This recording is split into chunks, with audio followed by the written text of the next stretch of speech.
Ça fait un petit moment. D'ici quelques jours, je vais fêter ma première année sans avoir consommé ni d'alcool ni de cigarettes. C'est pour moi, rien que de le dire, c'est assez surréaliste. Ça fait tellement longtemps que je pense à ce jour où je serai enfin capable de dire ça y est, ça fait un an. Ça fait un an que j'ai pas pris une goutte d'alcool et ça fait un an que j'ai pas pris une puff de cigarette. Ça fait tellement longtemps que j'ai hâte de pouvoir dire cette phrase que d'un seul coup de presque pouvoir la dire dans quelques jours, parce que au moment où je tourne cette vidéo, nous sommes le lundi 23 décembre.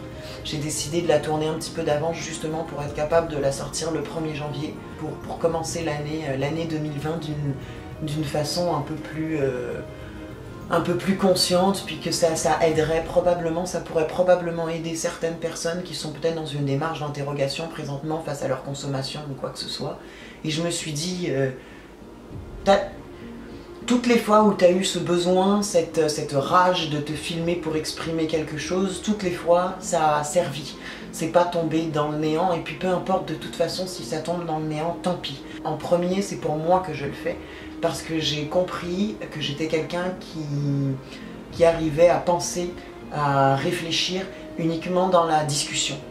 Alors à défaut d'avoir quelqu'un avec qui discuter aujourd'hui, je me suis imposé de discuter avec ma caméra. Voilà, parce que j'en ai envie, j'ai très envie de le faire, j'y pense depuis des mois, mais ne sachant pas comment m'exprimer, ne sachant pas par quoi commencer, ne sachant pas quoi dire, est-ce que je dis bonjour, est-ce que je dis quoi, qu'est-ce que je fais, de quoi je parle, je me suis dit, pose ta caméra. Tout ce dont tu as besoin, c'est d'entendre ce que tu as à dire, de pouvoir toi-même entendre les mots que tu viens de trouver pour exprimer des choses qui te sont chères. Tout ce dont tu as besoin, c'est de t'exprimer, de partager, et les gens qui ont besoin de quelque chose de l'autre côté aussi n'ont besoin que de t'entendre exprimer des choses qui sont finalement très personnelles, parce que ce que je vais raconter aujourd'hui n'est que mon expérience.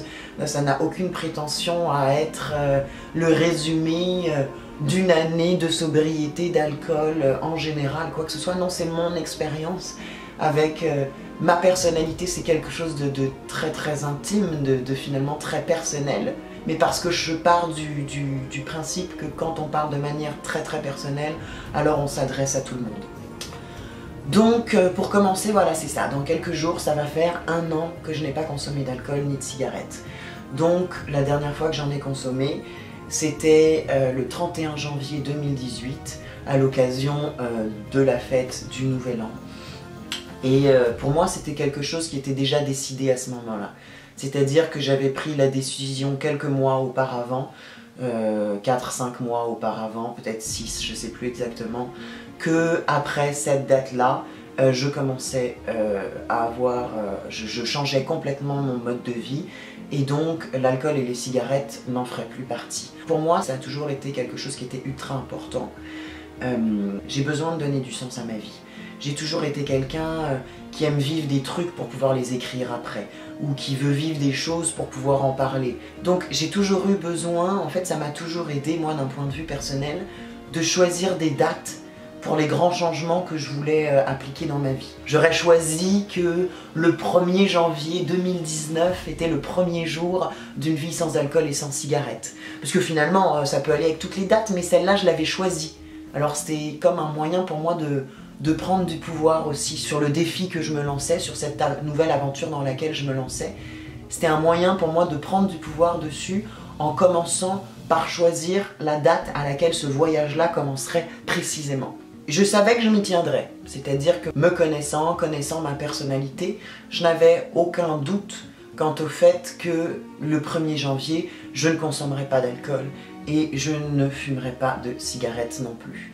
Parce que, et ça c'est moi, c'est d'un point de vue très personnel, je suis quelqu'un qui pour l'instant en tout cas, et c'est bien ce qui fait mes plus grandes qualités et mes plus grands défauts, ne fonctionne que dans l'absolu. Donc j'ai toujours été 100% proactif ou 100% destructeur.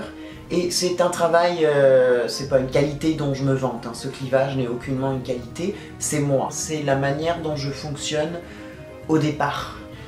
Je ne sais pas suite à quoi. Moi-même, j'essaye de creuser, justement, de creuser dans mes ressorts psychologiques pour essayer de comprendre pourquoi ce clivage, etc. Mais là n'est pas le débat. Toujours est-il que je fais les choses à 100%. Et si tu te reconnais finalement dans ce discours, ça peut être une bonne idée, peut-être juste de penser à essayer de faire les choses par défi. Essayer de faire les choses, d'aller avec son fonctionnement et de se dire « je fonctionne à 100%, ok ». Alors à ce moment-là, je vais me fixer un cadre dans lequel faire quelque chose de positif à 100%.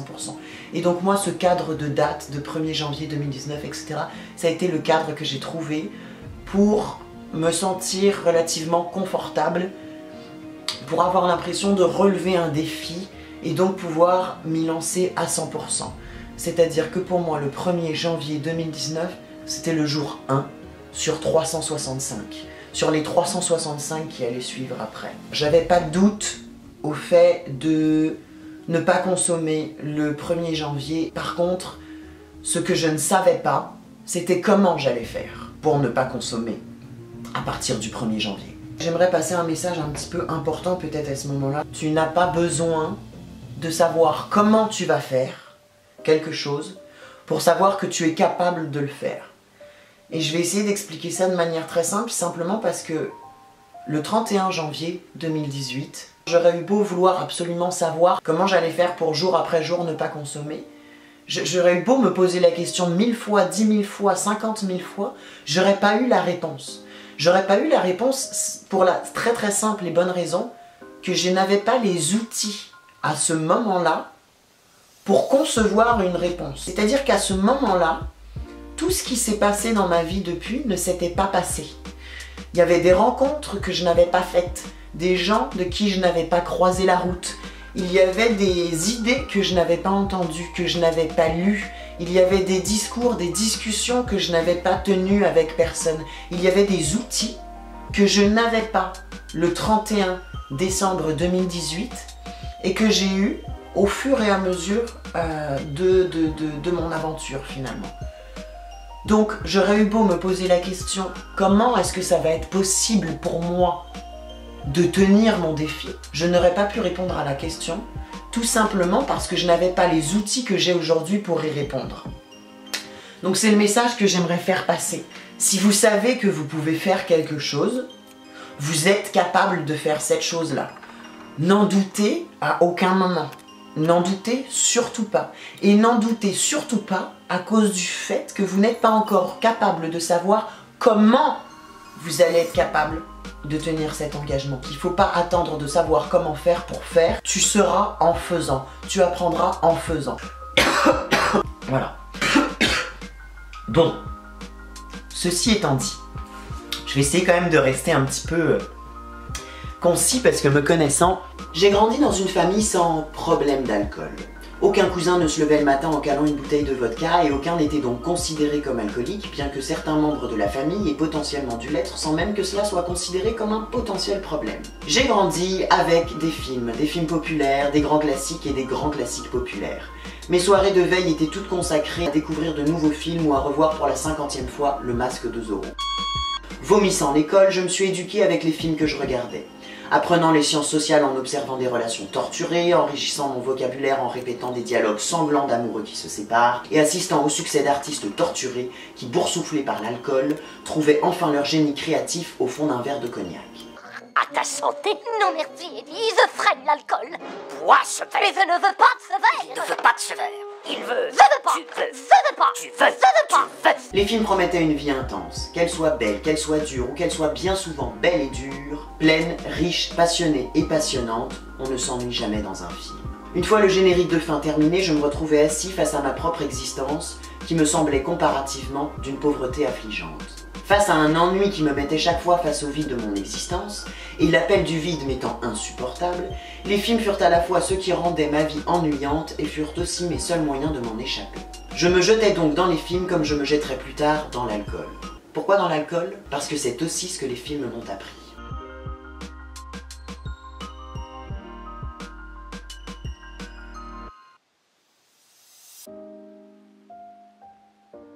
J'ai grandi dans une société où la consommation d'alcool est encouragée, poétisée, érotisée même. Mais j'ai aussi grandi dans une société hypocrite qui, si elle poétise la consommation d'alcool d'un bord, diabolise les comportements de consommation problématiques qui en découlent d'un autre. J'ai grandi dans une société où l'on juge, méprise et exclut les victimes de cette même culture romantisée du rapport à l'alcool. La culture romantique de l'alcool se dessine partout, dans les rapports sociaux, dans la recherche de ses propres limites et du développement de sa personnalité, dans l'art, dans le rapport à la création, s'introduit à l'intérieur même du concept de plaisir, s'invite à tous les événements, s'offre une place de choix dans les relations intimes, se déguise en vulnérabilité, prend le costume de la créativité, s'impose dans l'espace public et nous suit même jusque dans la sphère privée. C'est donc sans grande surprise qu'à mes 18 ans, décidant de ne pas entrer à l'université alors que tous mes amis s'y lancent à pieds joints, je me retrouve seul, face à face avec le vide. Les gens malheureux boivent, mais les gens heureux boivent aussi. Du moins, c'est ce que la société me laissait entendre. Que le monde boit. Que tout le monde boit. Parce que tout le monde sait boire et sait comment ne pas trop boire. Mais que tout le monde sait aussi parfois trop boire parce que tout le monde sait que la vie est dure, qu'elle l'est moins avec l'alcool. Les gens malheureux boivent, mais les gens heureux boivent aussi. Les uns pour oublier, les autres pour célébrer, et la majorité pour les deux. Mon malheureux sentiment de vide me donnait donc la légitimité de boire, sans pour autant me condamner à une vie malheureuse. Du moins, c'est ce que la société me laissait entendre.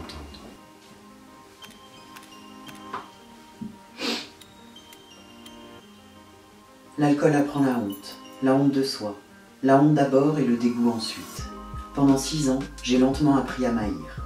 Les 3 premières années pendant lesquelles je ne me suis pas vue tomber, puis les 3 suivantes pendant lesquelles j'essayais de me soigner. Après avoir été ma potion magique, l'alcool est devenu mon médicament, mentalement et physiquement indispensable. Le meilleur anxiolytique du monde. Le relaxant le plus relaxant de tous les relaxants.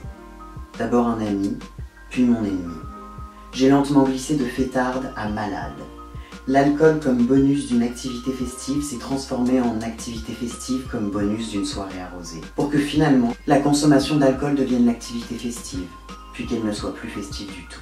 Si l'alcool apprend la honte de soi, l'alcool apprend aussi le mépris des autres. La honte vient de nous, mais le mépris, lui, vient des autres. Notre relation difficile avec l'alcool terrifie. Elle force les autres à se confronter à leurs propres démons, démons à qui ils préfèrent parfois attribuer notre visage pour esquiver une remise en question des fois trop douloureuse. Le problème de l'alcool n'est pas le problème des alcooliques. C'est le problème de tout le monde vivant dans une société qui encourage son usage de manière problématique, tout en méprisant et abandonnant ceux qui s'y laissent prendre tout entier. Le problème de l'alcool n'est pas un problème d'alcool, c'est un problème d'amour. La consommation problématique d'alcool est une lame comme les autres. Certains se coupent, d'autres mangent, certains fument, d'autres boivent. Le problème n'est pas la lame, la nourriture, la fumée ni l'alcool. Le problème, c'est de vivre dans un monde qui méprise la souffrance.